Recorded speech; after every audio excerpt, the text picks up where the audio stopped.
আজকের বিশেষ ও গুরুত্বপূর্ণ খবরের মধ্যে স্বাগতম। আজ হলো 22 আগস্ট শনিবার।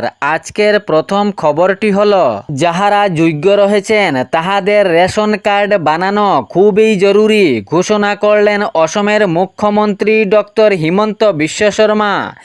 রেশন কার্ড থাকলে কি কি সুবিধা মুখ্যমন্ত্রী জানিয়েছেন এ বিষয়ে। রেশন কার্ডের মারফতে বিনামূল্যে রেশন চাউল পাওয়া যায়। যাহাদের রেশন কার্ড রয়েছে তাহারা আয়ুষ্মান কার্ডের জন্য পুরোপুরিভাবে নির্ভর। এই আয়ুষ্মান কার্ডের দ্বারা চিকিৎসার জন্য 5 লক্ষ টাকা সরকারের পক্ষ থেকে দেওয়া হয় চিকিৎসার জন্য। রেশন কার্ডের সুবিধার ক্ষেত্রে অসমের মুখ্যমন্ত্রী আরও জানিয়েছেন, যাহাদের রেশন কার্ড রয়েছে তাহারা গ্যাস সিলিন্ডারেরও সুবিধা পান, যাহা বাজার মূল্য থেকে 300 টাকা কম। এবং এর পাশাপাশি তিনি আরও জানিয়েছেন, যাহাদের রেশন কার্ড রয়েছে তাহারা অরুণোদয় প্রকল্পের আওতায় রয়েছেন। এমন যোগ্য অনেক হিতাধিকারী রয়েছেন যে যাহাদের রেশন কার্ড আছে তাহারা অরুণোদয় প্রকল্পের আওতায় রয়েছেন। সরকারি পাকা ঘরের সুবিধাও পেতে হলে রেশন কার্ডের দরকার, তাই রেশন কার্ড খুব জরুরি বলে জানিয়েছেন মুখ্যমন্ত্রী ডক্টর হিমন্ত সরকার। এবং এর পাশাপাশি তিনি আরও জানিয়েছেন, বিভিন্ন ক্ষেত্রে রেশন কার্ডের সুবিধা রয়েছে। যাহারা যোগ্য রয়েছেন তাহাদের জন্য রেশন কার্ড অনিবার্য। এই সরকারি সুবিধা পেতে হলে রেশন কার্ড খুবই জরুরি। তবে যাহারা যোগ্য রয়েছেন এবং রেশন কার্ড থেকে বঞ্চিত, অর্থাৎ যাহাদের রেশন কার্ড নেই, তাহারা আবেদন করতে পারবেন। খুব শীঘ্রই সংশ্লিষ্ট রেশন দোকানির সাথে যোগাযোগ করেন। অফিসিয়াল ওয়েব পোর্টাল এর মাধ্যমে ডাউনলোড করতে পারবেন প্রপত্র। এই প্রপত্রটি ফিল আপ করে অর্থাৎ পূরণ করে জেলা মহকুমা খাদ্য বিতরণ এবং গ্রাহক পরিক্রমা কার্যালয়ে দাখিল করতে পারবেন এই আবেদনপত্র। নথি হিসাবে লাগবে ভোটার কার্ড, অ্যাড্রেসের প্রমাণপত্র, প্যান কার্ড, বিদ্যুতের বিল। রেশন কার্ড নেই বলে লিখিত প্রমাণ দিতে হবে। এই লিখিত প্রমাণ আপনি আনতে পারবেন গ্রামের প্রধান থেকে। তবে আপনার বার্ষিক উপার্জন 4 লক্ষ টাকার নিচে থাকতে হবে। যদি আপনার বার্ষিক উপার্জন 4 লক্ষ টাকার উপরে থাকে তাহলে আপনি রেশন কার্ডের যোগ্য নন। এর পরবর্তী খবরটি হলো, সিম কার্ডে নতুন নিয়ম। আইন অমান্য করলে বন্ধ হবে মোবাইল নাম্বারও। আপনার মোবাইলে যে সিম কার্ড রয়েছে তাহারও আইন নতুনভাবে শুরু হয়েছে। যদি এই আইন অমান্য করেন তাহলে মোবাইল নাম্বারও বন্ধ করা হবে। সিম কার্ডের নতুন নিয়ম শুরু আগামী 24 আগস্ট থেকে প্রযোজ্য হবে। ডিওটি এর নতুন নিয়ম। সাইবার প্রতারক রোধ করতে ডিওটি এর নতুন নিয়ম শুরু হয়েছে। জম্মু কাশ্মীর, অসম ও উত্তর পূর্বাঞ্চলের বাসিন্দাদের নামে থাকতে পারবে 6টি সিম কার্ড। ভয়ঙ্কর বন্যায় যাহাদের ঘরবাড়ি ছিন্ন ভিন্ন করেছে তাহাদের জন্য টিনের বিতরণ আজমল ফাউন্ডেশনের পক্ষ থেকে।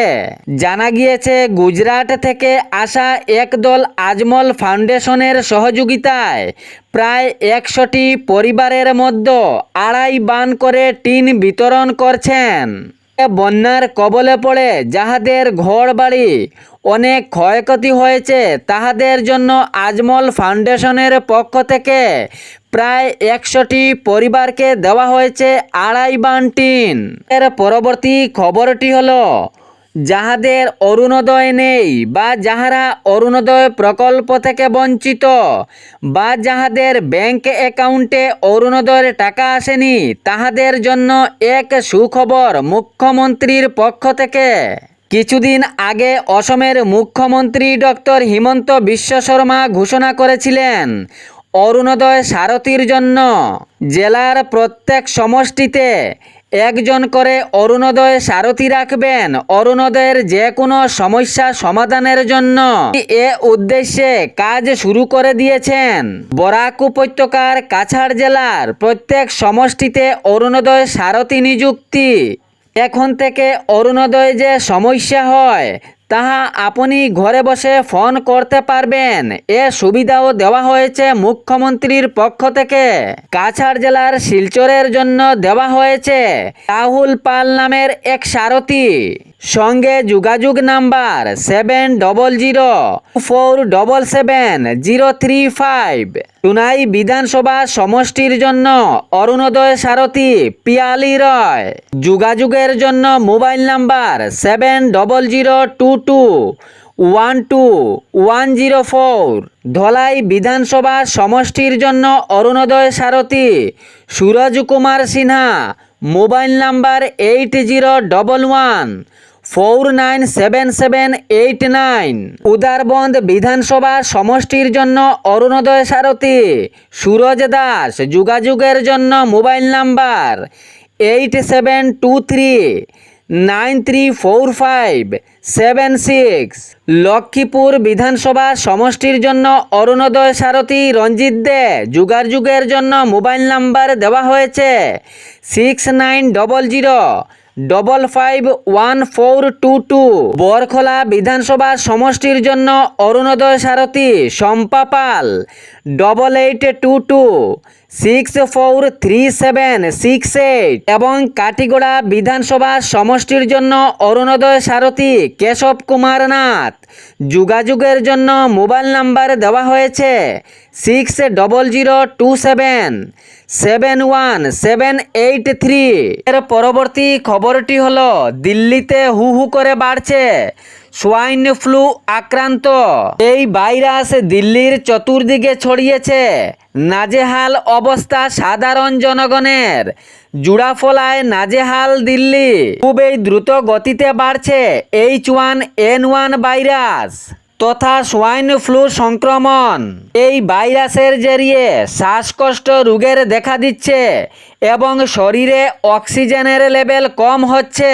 এই সমস্যা নিয়ে দিল্লির হাজার হাজার জনগণ ডাক্তারের পাশে দাঁড়াচ্ছেন।